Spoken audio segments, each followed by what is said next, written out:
Pada saat itu, Bi Ija berjalan mengendap-endap menuju ke belakang dan membuka pintunya saja sampai pelan-pelan. Krek, suara pintu dibuka. Malam itu, Pak Suryo sudah tidur lebih dulu. Sekitar pukul 11 malam itu, Bi Ija belum bisa tidur. Setelah pintu sudah dibuka, Bi Ija masih melihat sosok Toto di belakang rumah sedang menyapu. Bi Ija gemetaran tubuhnya saat itu karena dia tahu Toto yang dilihat itu bukan Toto yang sebenarnya. Sosok itu masih tetap saja menyapu di halaman belakang rumah. Dan betapa terkejutnya Bi Ija ketika sosok Toto itu memutarkan kepalanya 180 derajat ke arah Bi Ija. Sosok itu berwajah hancur, penuh dengan darah, dan kedua matanya melotot berwarna putih semua, menatap tajam ke arah Bi Ija.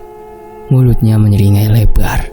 Bi Ija yang melihat sosok itu langsung terbujur kaku. Tubuhnya tidak bisa digerakkan. Mulutnya ingin berteriak, namun terasa seperti terkunci. Keringat dingin mulai bercucuran dari tubuhnya Bi Ija. Dan saat itu, karena tidak kuat melihat sosok, akhirnya Bi Ija ambruk pingsan. Saat itu Toto lupa mengambil kue yang ada di dalam kulkas untuk cemilan bersama Pak Danang. Akhirnya dia kembali lagi ke dapur untuk mengambil rotinya. Toto terkejut ketika melihat Bi Ija yang sudah jatuh terkapar di belakang rumahnya. "Ya Allah, Bi Ija!" teriak Toto. Waktu itu Toto langsung kembali ke pos satpam memanggil Pak Danang untuk meminta bantuan. "Pak Danang, Bi Ija pingsan, ayo cepet tolongin." Toto dan Pak Danang pun langsung berjalan kembali menuju ke belakang rumah untuk menolong Bi Ija. Bi Ija pun akhirnya diangkat bersama-sama oleh Toto dan Pak Danang masuk ke dalam kamarnya Bi Ija. Beberapa saat kemudian Bi Ija tersadar dari pingsannya dan Pak Danang segera untuk mengambilkan air putih untuk Bi Ija supaya lebih tenang. Setelah selesai mengambilkan air putih, Pak Danang kembali lagi ke kamar dan memberikan air putih itu kepada Bi Ija. "Ini diminum dulu, Bu, biar tenang." Bi Ija pun duduk dan perlahan-lahan meneguk segelas air putihnya, namun tidak dihabiskan. "Bi, tadi kenapa kok bisa pingsan?" "Tadi Bibi lihat sosok seperti kamu di belakang, tapi wajahnya hancur dan penuh darah, Tok." "Mosok sih, Bi? Bibi mungkin kecapean kali, jadinya Bibi halusinasi." "Enggak, Tok, Bibi beneran lihat." Namun Toto dan Pak Danang masih belum percaya dengan apa yang diucapkan Bi Ija, sehingga Bi Ija disuruh Toto untuk istirahat saja. Bibi istirahat saja ya, sudah malam. Lagian kenapa Bibi belum tidur sih?" ucap Toto. "Bibi ndak bisa tidur, Tok." "Dicoba tidur ya, Bi, biar ndak sakit." Lalu saat itu, Toto dan Pak Danang berlalu pergi kembali ke pos satpamnya. Kopi yang mereka seduh sampai dingin akibat ditinggal kelamaan. Malam itu, suasananya tidak seperti biasanya. Kali ini lebih dingin dan hembusan anginnya sangat kencang. Di sisi lain, Bu Ratih yang menjaga Dinda di rumah sakit juga merasakan hawanya sangat dingin, entah kenapa. Malam itu tiba-tiba Dinda kejang-kejang hebat. Bu Ratih pun panik sehingga dia memanggil dokter untuk memeriksa keadaannya Dinda. Beberapa saat kemudian dokter pun datang dan mulai memeriksa keadaannya Dinda yang kejang-kejang. Setelah sudah diperiksa, Dinda sudah lebih baik, namun panasnya sangat tinggi sekali. Dokter pun memberikan obat penurun panas untuk Dinda. Singkat cerita, pagi ini Pak Suryo datang ke rumah sakit untuk menjenguk keadaannya. Dan saat dijenguk, Dinda sangat pucat sekali. Wajahnya pucat pasi, terlihat seperti orang yang sudah meninggal. Pak Suryo pun ikut khawatir dan cemas melihat keadaannya Dinda. "Bu, kata dokter bagaimana keadaan Dinda?" "Semalam Dinda kejang, Pak. Demamnya tinggi sekali. Ibu juga ndak bisa tidur. Ibu selalu melihat bayangan hitam. Terus hawanya ndak enak, Pak." "Ibu ndak usah mikir yang macam-macam. Itu pasti halusinasi ibu saja." "Beneran, Pak. Ibu melihat ada bayangan hitam." Saat itu pembicaraan mereka terhenti karena ada suster pagi itu datang ke ruangannya Dinda. "Selamat pagi, Bapak Ibu. Ini bubur buat sarapan Dinda ya." "Iya, Sus, terima kasih ya." "Dinda, kamu harus sarapan dulu ya, biar cepat sembuh." Akan tetapi Dinda menggelengkan kepalanya, pertanda dia tidak mau untuk makan. "Pak, Bapak Bapak gantian jagain Dinda ya hari ini. Ibu mau istirahat Pak, capek sekali. Bapak ndak bisa Bu, soalnya Bapak mau nagih. Ya udah, Bapak panggil Bi Ija saja suruh kesini. Bi Ija kan masih ngurus rumah Bu, jadi ndak bisa. Terus gimana Pak, Ibu capek mau tidur. Tiba-tiba saja ada yang mengetuk pintu ruangan rumah sakit dan mengucapkan salam. Assalamualaikum, ucapnya. Waalaikumsalam, jawab Bu Rati. Masuk, timbal Pak Suryo. Saat itu Mayang yang baru saja pulang dari kota langsung menuju ke rumah sakit. Kedua orang tuanya pun terkejut melihat kedatangannya Mayang. Mayang, kamu pulang? Iya Bu. Loh, kamu kan masih kuliah, lah kok pulang Mai? Aku izin cuti Pak, Bu mau jengukin Dinda. Gimana keadaannya Dinda Bu? Tanyanya. Dinda masih lemes, masih hangat juga tubuhnya Mai. Ibu kok matanya hitam gitu, pasti kurang tidur ya. Iya Mai, Ibu nggak tidur semalam. Nah ini mumpung ada Mayang, gantian Bu, biar Mayang yang jagain. Iya Bu, Ibu tidur saja biar aku yang nyuapin Dinda. Kalau gitu Bapak juga pergi dulu ya Bu. Pagi itu Pak Suryo pergi untuk menagih utang para tetangganya yang belum melunasi. Saat itu Pak Suryo pergi ke rumahnya Bu Timah terlebih dahulu untuk menagih piutang yang beberapa bulan lalu belum dilunasi. Bu Timah, kapan mau bayar utangnya? Saya belum ada uang Pak. Pokoknya kalau Bu Timah tidak mau bayar, tahu sendiri nanti akibatnya. Lalu Pak Suryo berlalu pergi meninggalkan rumah Bu Timah. Selama ini suaminya Bu Timah menderita sakit dan tak kunjung sembuh juga, hanya bisa berbaring di ranjang tidurnya. Di sepanjang perjalanan Pak Suryo bingung mencari korban untuk dijadikan tumbal. Dan mengingat suaminya Bu Timah sedang sakit-sakitan, Pak Suryo memiliki niat untuk menjadikan suaminya Bu Timah target tumbal selanjutnya. Malam harinya, Pak Rejo hendak pergi ke tempat saudaranya yang ada di desa sebelah. Pak Rejo melewati depan rumah Demang Suryo. Jika ingin pergi ke desa sebelah, dia berjalan kaki dan hanya membawa senter untuk penerangan jalannya yang dilalui sangat gelap. Saat lewat di depan rumahnya Pak Suryo, betapa terkejutnya Pak Rejo melihat ada sosok tinggi besar berdiri di depan rumahnya Pak Suryo. Astagfirullahaladzim, apa itu? Sosok itu menatap tajam ke arah Pak Rejo dengan kedua matanya yang melotot dan bergigi taring tajam serta panjang. Tubuhnya tinggi besar, berbulu lebat. Pak Rejo terbujur kaku berdiri di depan rumah Pak Suryo melihat sosok itu. Di dalam hatinya, Pak Rejo terus membaca doa-doa, berharap sosok itu segera pergi dari hadapannya. Pak Rejo terus memejamkan kedua matanya, sembari membacakan doa di dalam hati. Beberapa saat kemudian, dia mencoba untuk membuka kedua matanya. Dan setelah kedua matanya terbuka, ternyata sosok itu sudah tidak ada lagi di hadapannya. Pak Rejo pun melanjutkan perjalanannya. Namun saat di tengah perjalanan melewati malam, di sebelah barat, Pak Rejo merinding mencium bau anyir dan bau kemenyan yang menyeruak. Bulu kuduknya berdiri semua, disertai dengan hembusan angin kencang. Pak Rejo juga melihat sekelibat ada bayangan putih yang melintas. Tolong saya, tolong saya. Tiba-tiba terdengar suara orang minta tolong. Suara itu perempuan, namun tidak ada wujudnya, membuat Pak Rejo semakin ketakutan. Pak Rejo pun tidak menghiraukan dan melanjutkan kembali perjalanannya, berharap cepat sampai di rumah saudaranya. Beberapa langkah dia berjalan, terdengar lagi suara orang meminta tolong. Akan tetapi, sekarang suaranya beda. Suara yang terdengar kali ini suara laki-laki. Tolong saya, tolong saya. Pak Rejo semakin ketakutan. Akhirnya dia memilih berlari. Langkahnya terbirit-birit karena takut. Nafasnya terasa tidak beraturan, keringat membasahi tubuhnya. Sementara itu di sisi lain, Pak Eko yang berada di dalam rumahnya, dia mendengar ada suara yang meminta tolong. Tolong saya. Pak Eko yang sedang duduk sendirian di depan rumah langsung merinding ketakutan karena ada suara namun tidak ada wujudnya. Bulu kuduknya Pak Eko langsung berdiri semua mendengar suara minta tolong itu. Karena suaranya dia kenal, yaitu suara dari Pak Wondo, almarhum. Akhirnya Pak Eko memilih langsung masuk ke dalam rumahnya karena takut. Singkat cerita, siang harinya, bapak-bapak bekerja tidak membawa bekal sendiri dari rumah saat istirahat. Akhirnya mereka memilih untuk makan di warungnya Bu Surti. "Bu, saya pesen nasi pakai telur 1 ya," ucap Pak Kardi.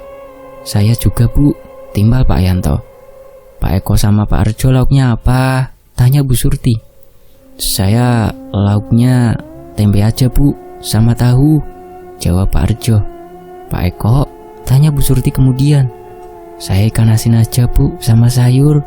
Bu Surti pun dibantu oleh Sekar anaknya menyiapkan hidangannya para bapak-bapak. Sembari menunggu pesanannya yang datang, mereka ngobrol terlebih dahulu. "Pak, tadi malam saya mengalami kejadian serem," ucap Pak Arjo membuka obrolan. "Sama Pak, saya juga," timbal Pak Eko. "Coba Pak Arjo dulu ceritakan kenapa." "Tadi malam saya kan mau ke desa sebelah, mau ke rumah saudara lewat depan rumah Pak Suryo.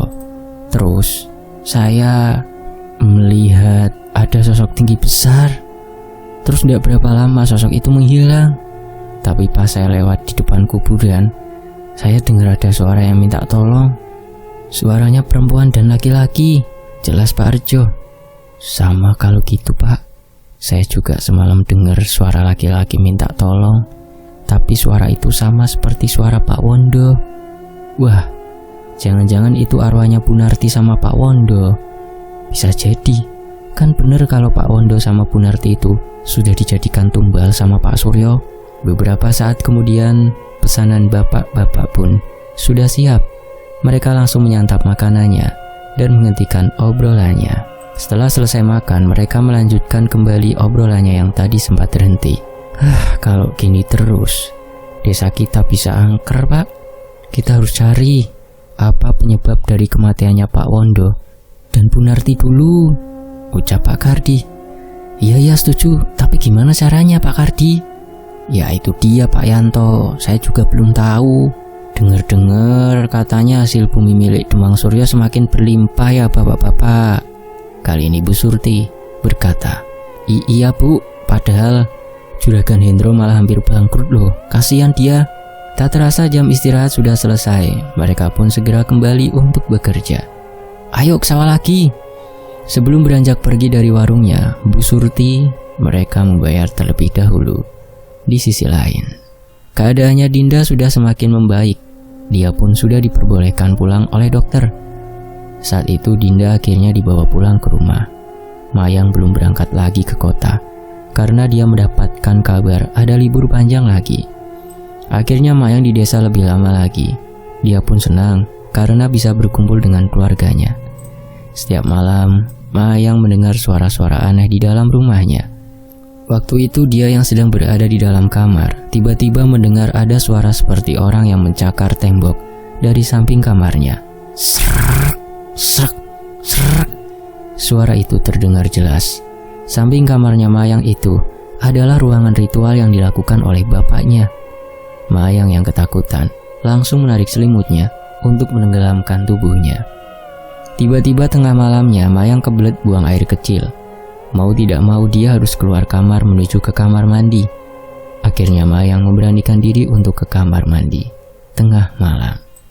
Keadaan rumah sangat sepi, hanya terdengar suara jarum jam yang berputar dan suara cicak serta suara jangkrik dan katak saling bersahutan.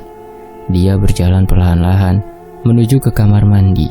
Saat di kamar mandi, Mayang merasa seperti ada tiupan angin pada tengkuk lehernya, membuat bulu kuduknya merinding, berdiri semua.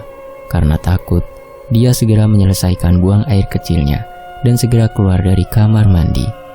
Saat keluar kamar mandi, pintu yang sudah ditutup perlahan-lahan terbuka sendiri. Kriat. Sontak, Mayang yang baru beberapa langkah dari kamar mandi langsung terhenti langkahnya dan menoleh ke belakang.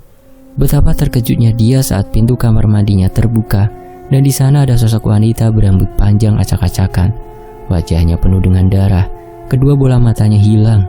Mayang langsung lari terbirit-birit masuk ke dalam kamarnya dan menarik selimutnya. Nafasnya masih terasa tidak beraturan. Jantungnya berdebar kencang, keringat dingin membasahi tubuhnya. Malam itu dia sampai tidak bisa tidur sampai pagi hari. Di sisi lain, Malam itu Bu Ina yang ingin buang air kecil ke sumur belakang rumahnya. Tiba-tiba dia mendengar ada suara tangisan bayi yang terdengar jelas di telinganya. Hembusan angin kencang menghampiri disertai dengan tangisan bayi itu. Bu Ina merinding ketakutan. Bulu kuduknya terasa berdiri semua. Dia segera menyelesaikan buang air kecilnya dan beranjak ke sumber suara itu. Suara bayi itu terdengar di samping rumahnya, tepat di kebunnya yang luas itu. Kebun itu ada pohon nangka dan pohon pepaya, serta pohon yang lainnya. Bu Ina berjalan mengendap-endap membawa lampu petroma ke samping rumah. Semakin dekat dia berjalan menuju ke kebun, semakin dekat pula suara tangisan bayinya. Tiba-tiba saja, langkah Bu Ina terhenti ketika dia melihat ada sosok wanita berbaju putih berdiri di tengah kebun. Sosok wanita itu berdiri membelakangi tubuhnya Bu Ina. Terlihat dari belakang rambutnya panjang sampai ke pinggang, namun sangat acak-acakan. Sontak Bu Ina langsung terperanjat dan melihat seksama ke arah sosok wanita itu. Beberapa saat kemudian, tiba-tiba saja sosok wanita itu menolehkan kepalanya ke arah Bu Ina hingga 180 derajat. Bu Ina terbelalak kaget, tidak bisa bergerak, tubuhnya terasa sangat kaku. Mulutnya ingin teriak pun tidak bisa, karena terasa seperti terkunci, sehingga tidak bisa teriak. Sosok putih-putih itu wajahnya hancur, sangat pucat pasi dengan bercucuran darah. Dan salah satu matanya mencolok masuk ke dalam. Mulut menyeringai sembari tertawa mengikik menghadap ke arah Bu Ina. Sosok putih itu menggendong bayi yang sepertinya masih berusia beberapa minggu. Dek. Jantungnya Bu Ina terasa berdebar sangat kencang sekali. Bahkan nafasnya terus tidak beraturan, akan tetapi dia tidak bisa berbuat apa-apa. Bayi itu terus menangis tak henti saat itu, dan sosok wanita yang menggendong bayinya mencoba untuk menenangkan dengan bersenandung. Akhirnya Bu Ina pun ambruk pingsan karena tak kuasa melihat sosok putih itu yang menggendong seorang bayi.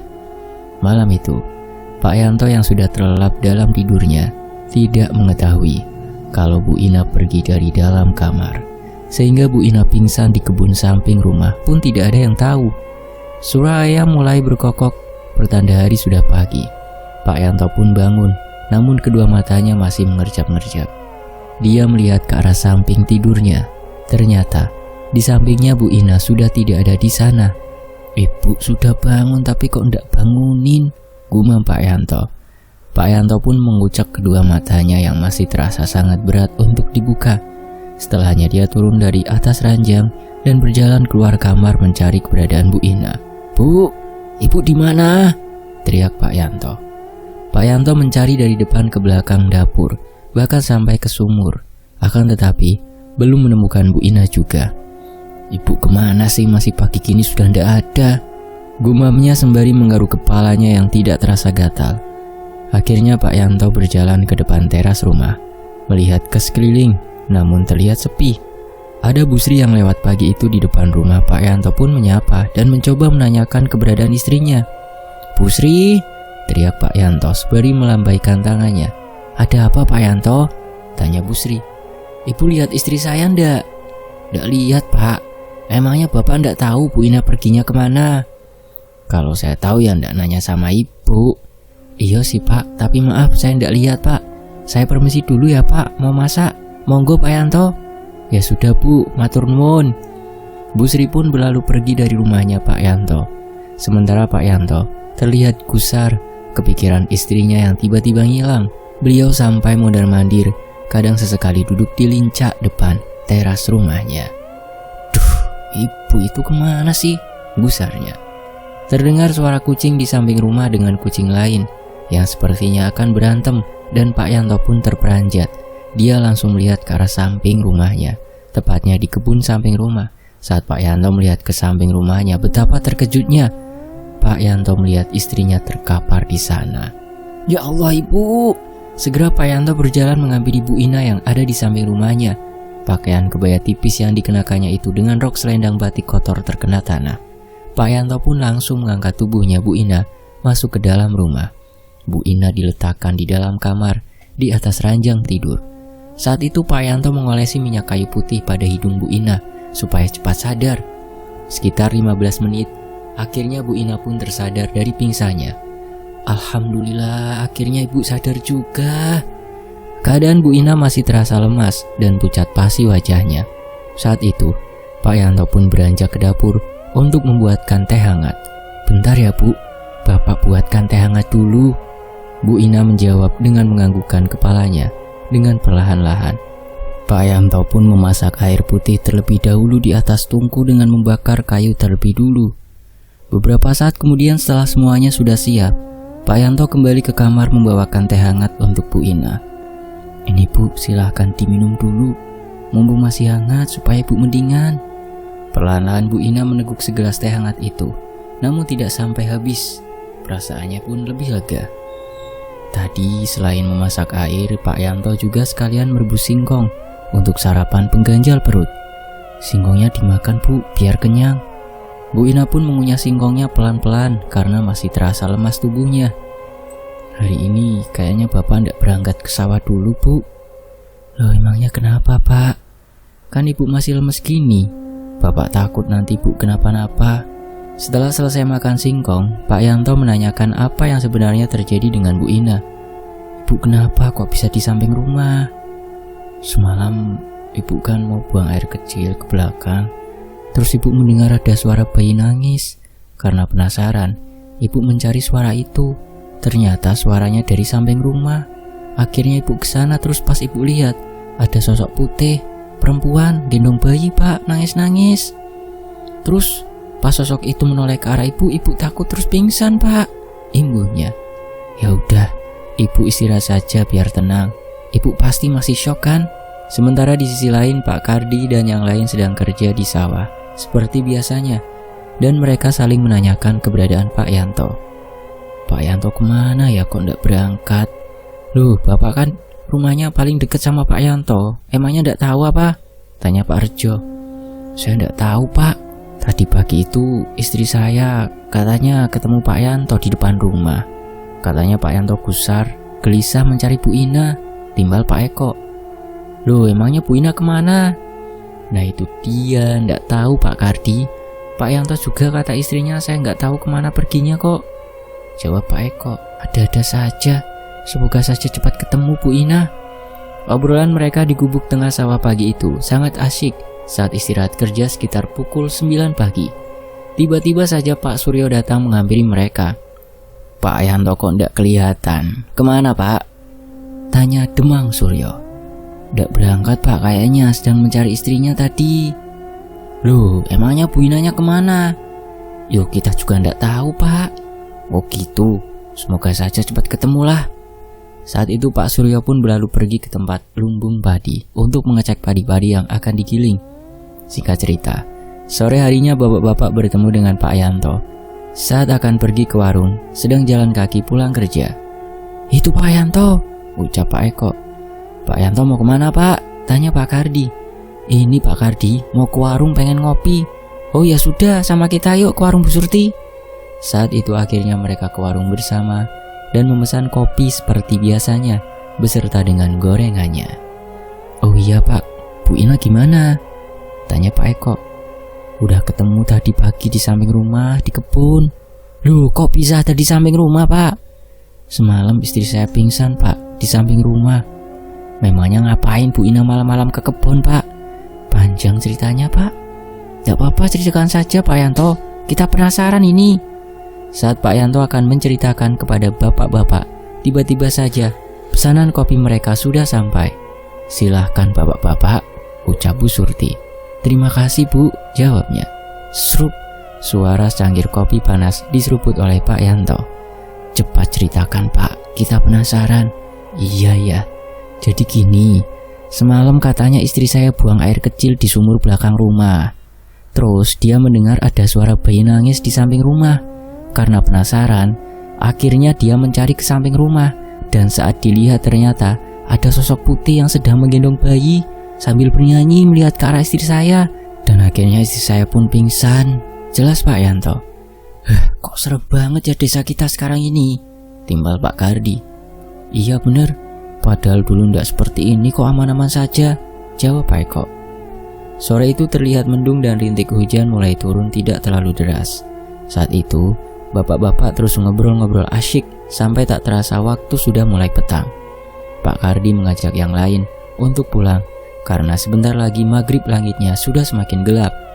"Ayo pulang bapak-bapak, sudah mau maghrib, udah waktu surup ini." "Iya pak." Tak lupa mereka menghabiskan kopinya terlebih dahulu karena menurutnya mubazir jika dibuang kopinya. Setelahnya mereka membayar kopinya masing-masing dan bergegas untuk pulang jalan kaki melewati jalanan yang masih basah dengan air hujan. Sayup-sayup terdengar suara azan maghrib dari kejauhan. Mereka pun segera mempercepat langkahnya supaya cepat sampai di rumah. Beberapa saat kemudian, mereka akhirnya sampai juga di rumahnya masing-masing. Sesampainya di rumah, Pak Kardi langsung beranjak mandi di sumur. Hawanya sangat dingin sekali, apalagi setelah diguyur hujan. Ketika Pak Kardi sedang mandi, dia segera menyelesaikan mandinya, teringat dengan penjelasan Pak Yanto tadi sore, sehingga Pak Kardi mempercepat mandinya karena takut. Namun saat dia akan masuk ke dalam rumah, tiba-tiba saja Pak Kardi mendengar ada suara bayi yang menangis. Seketika, bulu kuduknya Pak Kardi langsung berdiri semua karena takut, dan suara bayi menangis itu sepertinya berasal dari kebun yang ada di belakang sumur. Dia berlari terpirit-pirit masuk ke dalam rumah dan menemui Bu Karse yang sedang masak ketela rebus.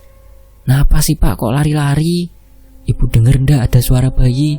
"Mana Pak, ndak ada suara apa-apa kok." "Masa ndak denger sih Bu? Bapak denger loh ini, kenceng." Bu Karse langsung membuka lebar-lebar telinganya untuk mendengarkan suara yang diucapkan oleh Pak Kardi. Setelah didengar seksama, Bu Karse pun akhirnya mendengar suara bayi yang menangis itu. "Iya Pak, kok ada suara bayi ya?" "Nah itu Bu, tadi sore Bapak cerita sama bapak-bapak yang lain. Kata Pak Yanto, semalam Bu Ina melihat ada sosok berpakaian putih gendong bayi Bu." "Mosok iyo sih Pak, kok serem banget." "Makanya Bu, Bapak takut ndak mau ngeliat." Lalu malam itu Pak Kardi langsung menutup semua pintu dan jendela rumahnya, berharap suara sosok itu sudah tidak terdengar lagi. "Ayolah Pak, makan dulu aja."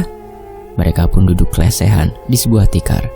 Malam itu mereka makan ketela rebus dengan teh hangat saja, ditemani lampu petromak sebagai penerangan ruangannya. Meskipun begitu, mereka bahagia dengan kesederhanaan yang ada. Makan ketela saja rasanya sudah sangat kenyang, dan alhamdulillah. Hujan turun lagi, semakin deras, membuat desa seperti mati karena sangat sepi sekali, seperti tidak ada kehidupan. Waktu itu Pak Kardi lupa kalau cangkul yang masih ada di depan rumah belum dibawa masuk sepulang kerja. "Oh iya Bu, Bapak lupa cangkulnya di depan, belum Bapak bawa masuk ke dalam. Bapak ambil dulu ya," ucap Pak Kardi. "Biarkanlah saja Pak, di luar kan hujannya deras banget, lagian cangkul doang." "Justru itu Bu, cangkul kan bisa dicuri orang nanti." "Iya Pak, tapi kan hujan deras di luar, nanti Bapak sakit loh." "Udah pokoknya Bapak mau ambil cangkulnya dulu ke depan." Saat itu Pak Kardi pun keluar rumah untuk mengambil cangkul yang masih ada di depan rumahnya. Dia berjalan perlahan-lahan keluar rumah tanpa menggunakan payung karena tidak ada payung di rumah. Hujan di luar sangat deras sekali. Pak Kardi segera untuk mengambil cangkulnya dan dibawa masuk karena takut hilang dan berkarat. Saat di depan rumahnya, Pak Kardi terkejut ketika melihat ada sekelibat bayangan putih lewat. Sontak Pak Kardi terperanjat. "Apa itu tadi ya?" Ketika bayangan itu baru saja lewat, Pak Kardi langsung mencium bau busuk bangkai dan bau anyir, serta kemenyan menyeruak masuk ke dalam hidung. Angin kencang lewat, dan hawa yang dirasa semakin dingin, tidak seperti biasanya. Pak Kardi pun segera masuk ke dalam rumah membawa cangkulnya. Sesampainya di dalam rumah, Pak Kardi langsung merasa menggigil karena kedinginan. "Tuh kan Bapak kedinginan, nanti kalau sakit gimana?" "Buatkan Bapak teh hangat lagi Bu." Segera Bu Karse membuatkan teh hangat untuk Pak Kardi yang sedang kedinginan, dan saat itu Pak Kardi menggunakan sarungnya sebagai selimut tubuh. "Ini Pak tehnya," ucap Bu Karse sembari memberikan tehnya kepada Pak Kardi. "Makasih ya Bu." Keesokan harinya, jalaran kehujanan, Pak Kardi demam tinggi akibat kehujanan semalam. Dan pagi ini dia sangat menggigil, wajahnya sangat pucat sekali. "Bapak kenapa, Pak?" Bu Karse langsung menempelkan tangannya pada kening Pak Kardi. Dan Bu Karse kaget karena keningnya panas sekali. "Ya Allah, Pak, lah kok panas sekali? Bapak ndak usah berangkat kerja ya hari ini. Bapak demam tinggi. Pasti ini gara-gara kehujanan semalam." "Iya, Bu," jawab Pak Kardi sembari menganggukkan kepala. Saat itu Bu Karse segera untuk membuatkan air kompresan dengan air hangat. Kemudian kain atau sapu tangan direndam di dalam air hangat itu, lalu diperas dan diletakkan pada kening Pak Kardi. Di sisi lain, Pak Suryo menanyakan Pak Kardi di kebun karena tidak kelihatan. Pak Suryo menghampiri ke kebun cabai tomatnya. "Pak Rejo, Pak Kardi mana? Kok ndak kelihatan?" "Ndak berangkat, Pak." "Kenapa kok nggak berangkat, Pak?" "Saya juga ndak tahu, Pak." "Ya sudahlah, lanjut kerja lagi saja, Pak." Pak Suryo pun berjalan kembali menuju ke sawah, menghampiri Pak Yanto dan Pak Eko. Dia melewati jalanan setapak di tengah sawah dan memanggil keduanya. "Pak Yanto, Pak Eko, sini!" teriak Demang Suryo. Pak Yanto dan Pak Eko yang mendengar teriakan Pak Suryo langsung menoleh ke arahnya dan menghampiri. "Ada apa, Pak? Kalian tahu ndak Pak Kardi kenapa ndak berangkat?" Seketika Pak Yanto dan Pak Eko saling pandang mendengar pertanyaan Pak Suryo. "Ndak tahu, Pak, saya ndak berangkat bareng tadi pagi." "Sama, Pak, saya juga ndak tahu." "Ya wes lah, kalian lanjut kerja lagi saja." "Namanya kenapa, Pak, kok nyari Pak Kardi?" "Ya ndak apa-apa, soalnya ndak kelihatan saja di kebun." "Kita lanjut kerja lagi ya, Pak," ucap Pak Yanto. Pak Suryo pun menganggukkan kepalanya dan berjalan meninggalkan sawah. Lalu dia mengendarai sepeda motornya. Suara khas dari motor Astrea terdengar oleh para petani karena memang suaranya halus dan khas. Saat itu Demang Suryo berjalan naik motor menuju ke rumah Pak Kardi untuk menanyakan dan sekalian mau menjenguk. Beberapa saat kemudian, dia pun akhirnya sampai juga di rumahnya Pak Kardi. Dia memarkirkan motor di depan halaman rumah. Tok tok. "Kula nuwun." "Monggo, Pak," terdengar suara sautan salam dari balik pintu. Kriat, suara pintu dibuka. Pak Suryo, silakan masuk, Pak." "Iya, Bu, makasih." Pak Suryo pun masuk ke dalam rumahnya dan duduk di sebuah tikar lesehan di atas tanah.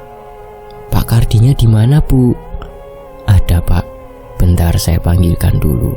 Dia masih sakit, Pak." Bu Karse pun beranjak masuk ke dalam kamar untuk memanggilkan suaminya yang sedang berbaring. "Pak, di depan ada Demang Suryo." Pak Kardi pun segera bangkit dari tidurnya untuk keluar kamar menemui Pak Suryo. Tubuhnya masih terasa lemas, wajah pucat, tubuhnya masih hangat. Pak Suryo." Pak Kardi pun duduk di sampingnya Pak Suryo sembari berbincang-bincang. "Pak Kardi sakit apa?" "Demam, Pak. Tadi pagi tinggi banget panasnya." "Sudah diperiksa belum, Pak?" "Belum, Pak. Masih belum ada uang." Mendengar itu, Pak Suryo pun mengambil dompet yang ada di dalam saku celananya dan mengambil beberapa lembar uang dan diberikan langsung kepada Pak Kardi. "Ambil ini, Pak," ucap Pak Suryo sembari memberikan uang kepada Pak Kardi. Ini banyak banget, Pak. Saya ndak enak," ucap Pak Kardi. "Sudah, ambil saja, Pak, buat periksa ke klinik terdekat." "Kalau gitu terima kasih banyak ya, Pak," jawab Pak Kardi sembari menerima uang yang diberikan oleh Pak Suryo. Pak Suryo pun menganggukkan kepalanya, menjawab ucapan terima kasihnya Pak Kardi. "Bapak kalau masih lemes istirahat saja, ndak usah berangkat kerja dulu." "Iya, Pak." "Yowes, kalau gitu saya pulang dulu ya, Pak." Saat itu Pak Suryo berpamitan pulang kepada Pak Kardi dan Bu Karse. Singkat cerita, sepulangnya dari Pak Kardi, Pak Suryo langsung bergegas menuju ke kios pasar untuk menagih piutang sewa para pedagang yang belum bayar karena sudah menunggak. Dia menikmati suasana desa yang masih asri, apalagi hawanya saat itu sedikit mendung, jadi tidak terlalu panas. Ketika di tengah perjalanan, Pak Suryo berpapasan dengan Pak Hendro yang ada di pinggir sawahnya. Meskipun mereka saling bersaing, tapi mereka selalu akur dan akrab. "Pak Suryo mau kemana, Pak?" Pak Suryo pun menghentikan motornya di samping sawah Pak Hendro Di samping sawahnya itu terdapat gubuk kecil yang sedang diduduki Pak Hendro saat itu. "Pak Suryo, sini dulu Pak, duduk." Akhirnya Pak Suryo memarkirkan motornya dan duduk di gubuk samping sawah milik Pak Hendro sendiri. "Mau kemana Pak?" tanya Pak Hendro lagi. "Saya mau ke pasar Pak, mau nagih sewa kios." "Oh gitu, sini dulu aja Pak ngobrol-ngobrol. Udah lama kan kita ndak ngobrol-ngobrol." "Gimana padinya Pak?" tanya Pak Suryo. "Rugi saya Pak, hancur padinya, kena hama wereng." "Yang sabar Pak, memang tidak selamanya akan berjalan lancar." "Iya sih Pak, tapi saya rugi banyak ini." "Gimana kalau saya pinjemi uang Pak buat modal lagi?" "Ah nggak usah Pak, saya takut nanti nggak bisa bayar utangnya." "Masalah itu nggak usah dipikirkan dulu Pak, saya akan kasih keringanan. Terserah Bapak mau bayar kapan, nunggu panen laku juga ndak apa-apa." "Yang bener Pak." "Iyo Pak, mosok yo saya bohong." "Boleh deh Pak, kalau gitu."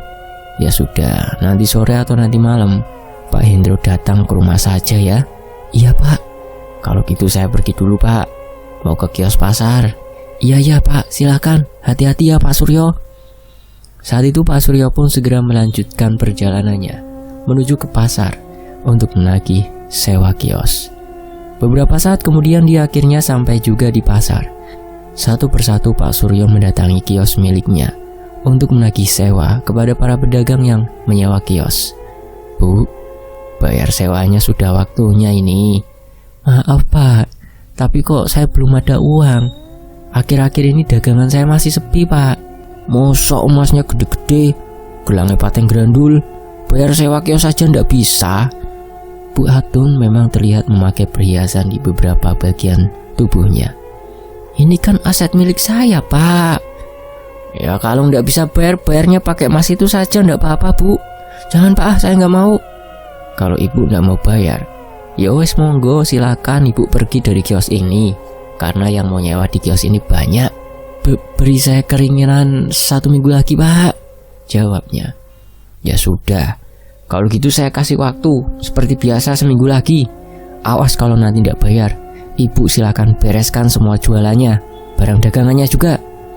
Bu Atun pun menganggukkan kepalanya menjawab ucapannya Pak Suryo. Di sisi lain, sore itu Mayang yang masih ada di rumah bantu-bantu Totok yang sedang motong rumput di samping rumah. "Mas Totok, saya bantuin ya motong rumputnya." "Nggak usah Mbak, nanti Mbak kotor." "Nggak apa-apa kotor, emangnya kenapa? Lagian saya bosen Mas, nggak ngapa-ngapain. Saya bantuin ya Mas." "Tapi nanti dimarahin bapak ibu Mbak." Enggak, udah Mas tenang aja." Saat itu Mayang sedang membantu Totok di kebun samping rumah. Tiba-tiba terdengar suara motor Pak Suryo datang. Pak Danang segera membukakan gerbang pagar rumahnya dan mempersilahkan Pak Suryo masuk ke dalam rumah. Pak Suryo melihat Mayang yang sedang memotong rumput bersama dengan Totok di kebun samping rumah. Dia pun menghampiri Mayang. "Kamu ngapain May?" tanya Pak Suryo. "Motong rumput lah Pak." "Itu kan kerjaannya Totok, kamu nanti kecapean loh." "Apaan sih Pak? Wong cuma bantuin motong rumput kok, nggak kecapean. Lagian aku sendiri yang membantuin, soalnya aku bosen Pak, nggak ngapa-ngapain." "Oh gitu, ya sudah terserah kamu May." Lalu Pak Suryo pun beranjak berjalan masuk ke dalam rumah untuk mandi, karena tubuhnya sangat terasa lengket. Saat dia sedang mandi, tiba-tiba ada tamu yang datang di depan pagar rumah. Terdengar suara salam dan permisinya. "Permisi," ucap Pak Hendro. Pak Hendro, Pak Suryonya di rumah Pak Danang?" "Ada Pak, di dalam." Saat itu Pak Danang pun langsung membukakan pagar rumahnya dan mempersilahkan Pak Hendro untuk masuk ke dalam. Pak Hendro duduk di depan teras rumah menunggu Pak Suryo yang sedang mandi. Tak berselang lama, Bu Ratih keluar rumah dan menemui Pak Hendro. Pak Hendro, sudah lama nunggu." "Pak Suryonya sedang mandi Pak, ayo masuk dulu," ucap Bu Ratih. "Iya Bu, ndak apa-apa." Pak Hendro dan Bu Ratih pun masuk ke dalam ruang tamu, duduk bersama. Bi Ijah." Namun saat dipanggil beberapa kali, Bi Ijah tak kunjung datang. Akhirnya Bu Ratih yang bangkit untuk membuatkan minum. "Bentar ya Pak, saya buatkan minum dulu." "Oh iya, Bapak mau minum apa?" "Terserah Bu, yang ada saja." Bu Ratih pun berjalan menuju ke dapur untuk membuatkan minum. Saat itu, Bi Ijah memang tidak ada di dapur. Dia pun mencari ke belakang, tidak ada. Akhirnya Bu Ratih buat sendiri minuman untuk tamunya. Beberapa saat kemudian, ketika minuman sudah siap, Bu Ratih pun kembali ke ruang tamu. Namun saat beberapa langkah baru jalan, Bu Ratih terhenti ketika ditanya Pak Suryo yang baru selesai mandi. "Di luar ada tamu siapa, Bu?" "Ada Pak Hendro, Pak. Cepat temui dia." "Iya ya, Bu. Ini Bapak mau temui Pak Hendro." Beberapa saat kemudian, Bu Ratih kembali ke ruang tamu untuk memberikan minuman kepada Pak Hendro. "Silahkan diminum, Pak," ucap Bu Ratih sembari meletakkan secangkir kopi di atas meja ruang tamu. "Iya, Bu. Makasih ya." Tiba-tiba Pak Suryo pun datang menghampiri Pak Hendro yang ada di ruang tamu. Sementara Bu Ratih yang tidak mau mengganggu pembicaraan keduanya, akhirnya dia memilih masuk ke dalam rumah. Saat masuk ke dalam rumah, Bu Ratih tiba-tiba berpapasan dengan Bi Ijah. Saat itu, Bu Ratih terlihat sedang membawa penampan yang ditenteng. "Bi, dari mana saja sih? Dipanggilin dari tadi ndak denger." "Habis bakar sampah, Bu, di belakang. Ada tamu tadi." Maaf ya, Bu. Jadi Ibu yang bikin minuman sendiri. Maaf, Bu." "Ya, nggak apa-apa, Bi." "Mayang di mana, Bi?" "Ada di kebun samping, Bu. Tadi saya lihat." "Di kebun? Ngapain dia?" "Kayaknya bantuin Totok, Bu, motong rumput." Bu Ratih pun akhirnya saat itu langsung menghampiri Mayang yang sedang ada di kebun samping rumah. "Kamu ngapain, Mai?" tanya Bu Ratih. "Motong rumput, Bu. Aku bosen di dalam rumah terus. Nggak ngapa-ngapain lagi. Makanya aku bantuin Mas Toto." "Sudah sore, Mai. Kamu mandi sana?" "Iya ya, Bu, bentar lagi." Di sisi lain, Pak Suryo dan Pak Hendro membicarakan tentang hutang yang akan dipinjam oleh Pak Hendro. "Jadi gimana, Pak? Mau pinjam uangnya berapa?" "10 juta, Pak," jawab Pak Hendro. 10 juta rupiah pada tahun 80-an itu cukup banyak. Tidak seperti sekarang, 10 juta termasuk kecil. "Bentar, Pak. Saya ambilkan uangnya dulu." "Diminum kopinya, Pak." "Iya, Pak." Ketika Pak Suryo masuk ke dalam rumah, tiba-tiba saja Pak Hendro merasakan hawanya sangat panas di rumah Demang Suryo. Dan rasanya seperti ada banyak orang yang mengawasi. Tiupan angin terasa sangat jelas di tengkuk leher Pak Hendro, membuat bulu kuduknya berdiri semua karena merinding. Tidak hanya itu, Pak Hendro terkejut ketika melihat ke arah bingkai foto keluarga Pak Suryo yang gerak-gerak sendiri, padahal tidak ada angin kencang sama sekali. Beberapa saat kemudian, Pak Suryo datang kembali ke ruang tamu. Dan saat itu anehnya, bingkai foto langsung terhenti. Jantung Pak Hendro terasa kencang sekali berdetak, namun dia bersikap biasa saja, seperti tidak ada sesuatu yang terjadi. Pak Suryo meletakkan sebuah amplop yang berisi uang banyak di atas meja ruang tamu. "Ini uangnya, Pak. Silakan dihitung." "Nggak usah dihitung, Pak. Saya percaya kok." "Ya sudah kalau gitu, saya permisi pamit dulu ya, Pak. Saya terima kasih banyak sudah dipercaya untuk dipinjami uang." "Iya, Pak, sama-sama. Jangan sungkan-sungkan. Kalau ada apa-apa, bilang sama saya." "Iya, Pak." Malam harinya telah datang lagi, malam Jumat Kliwon. Pak Suryo sudah bersiap-siap untuk melakukan ritual di dalam ruangan khusus seperti biasanya. Sudah ada beberapa sesajen di dalam ruangan itu. Bahkan ular peliharaannya yang semakin besar ada di dalam ruangan itu. Pak Suryo mulai membakar kemenyan dan membacakan mantranya untuk mengundang sosok Ratu Ular. Asap mulai mengepul di dalam ruangan ritual itu, dan beberapa saat kemudian sosok Ratu Ular yang sangat cantik itu datang dengan kereta kencananya serta beberapa pengawal. Sosok Ratu Ular itu mengenakan baju kebaya tipis berwarna hijau dan selendang berwarna merah serta sanggul yang ada di kepalanya disertai dengan mahkota. Sosok itu turun menghampiri Pak Suryo yang sudah siap melayaninya di atas ranjang yang banyak sekali kembang-kembangan. Setelah selesai melakukan hubungan intim seperti biasa, Pak Suryo melakukan perjanjian dengan sosok itu. "Suryo, secepatnya kau harus menyiapkan tumbal kembali. Kalau tidak, keluargamu sendiri yang akan saya ambil." "Baik Ratu, saya akan segera menyiapkan tumbalnya." Lalu sosok Ratu Ular itu pun pergi dengan kereta kencananya dan beberapa pengawal yang mengawalnya. Sementara itu di sisi lain, malam itu Pak Kardi tidak bisa tidur. Dia membaringkan tubuhnya di atas kasur sembari melihat ke atap rumahnya tepat di atas kamar. Ada sebuah genteng kaca sehingga dia bisa melihat ke atas langit meskipun terlihat samar-samar. Waktu itu Pak Kardi sudah mendingan tubuhnya, tidak panas lagi. Dia mendengar ada suara langkah kaki kuda tepat di atas rumahnya. Suara itu terdengar jelas. Dan saat dilihat lewat genteng kaca, ada cahaya putih seperti waktu itu Pak Kardi lihat saat di pos kamling. Sontak, Pak Kardi langsung terkejut melihat cahaya dan mendengar suara langkah kuda itu.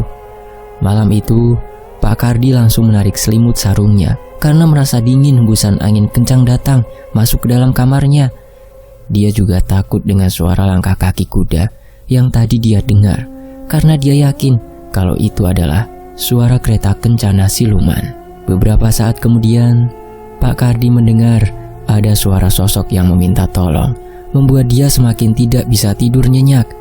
Saat itu, Pak Kardi mencoba untuk memejamkan kedua matanya, akan tetapi masih tetap sama saja, tidak bisa. Brak! Terdengar suara jendela depan rumahnya yang terbuka sendiri. Sontak, Pak Kardi terperanjat mendengar suara jendela yang terbuat dari bambu terbuka sendiri, disertai dengan suara orang minta tolong yang sudah beberapa kali ini dia mendengar suara itu. Tolong saya, tolong saya. Seketika bulu kuduk Pak Kardi langsung berdiri semua. Pak Kardi mencoba untuk menutupi kedua telinganya dengan bantal dengan kuat, akan tetapi suara itu terus terdengar. Hawa dingin malam itu merubah tubuh Pak Kardi yang menjadi panas berkeringat karena ketakutan mendengar suara itu. Di sisi lain, pagi itu suaminya Butimah. Butimah ini masih ada sangkutan sama Pak Suryo. Suaminya Butimah bernama Pak Lanto yang sudah sakit-sakitan, tiba-tiba saja kejang-kejang dan sakitnya semakin parah. Butimah pun panik. Dia langsung meminta tolong kepada tetangganya untuk membawa ke rumah sakit. Saat Butimah berada di luar rumah, perasaannya gusar. Tiba-tiba Pak Suryo lewat di depan rumahnya, mau pergi ke sawah naik motor. Ada apa, Bu? Kenapa Ibu kok gusar seperti itu?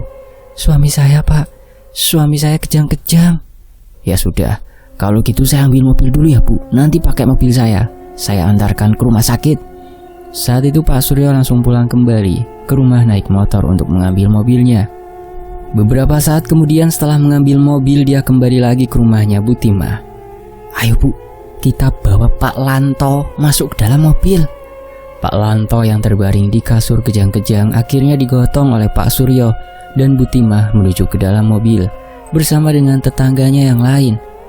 Setelah sudah dibawa masuk ke dalam mobil, segera Pak Suryo melajukan mobilnya menuju ke rumah sakit. Namun saat di perjalanan menuju ke rumah sakit, Pak Lanto menghembuskan nafas terakhirnya dan tubuhnya kejang-kejang. Tubuhnya terasa kaku, kedua matanya melotot, mulutnya menganga. Ya Allah Bapak, kenapa Bu? Suami saya meninggal dunia Pak. Seketika Pak Suryo langsung menghentikan mobilnya dan putar balik karena nyawa Pak Lanto sudah tidak terselamatkan. Sesampainya di rumah, Pak Suryo mengabarkan kepada para tetangganya tentang kematian Pak Lanto. Butimah masih terus menangis meneteskan air matanya, belum menyangka suaminya meninggal dunia. Banyak tetangganya yang datang untuk melayat dan turut berbelasungkawa. Banyak juga yang mencoba untuk menenangkan Butimah. Setelah jenazahnya sudah dimandikan, segera dikafani. Akan tetapi, saat akan dikafani, jenazah Pak Lanto tiba-tiba saja terdapat sisik ular di bagian lehernya, membuat semua pelayat itu heboh dan membicarakan apa yang sebenarnya terjadi dengan Pak Lanto. Namun Pak Joyo sudah mendoakan jenazahnya Pak Lanto dan sudah bisa langsung dibawa ke tempat pesarian. Bersambung. Tinggal satu bagian lagi ya. Untuk teman-teman yang pengen tahu cuplikan bagian akhirnya, ada di channel Wayne Anthony. Di channel tersebut saya memperlihatkan cara isi suara tanpa edit ya, untuk fakta sejarah. Ya teman-teman bisa kunjungi itu di layar akhir ada. Tinggal disentuh saja, nanti langsung otomatis menuju ke channel tersebut, yaitu channel Wayne Anthony. Saya pamit ya, sampai jumpa di bagian akhir. Wassalamualaikum warahmatullahi wabarakatuh. Alhamdulillah.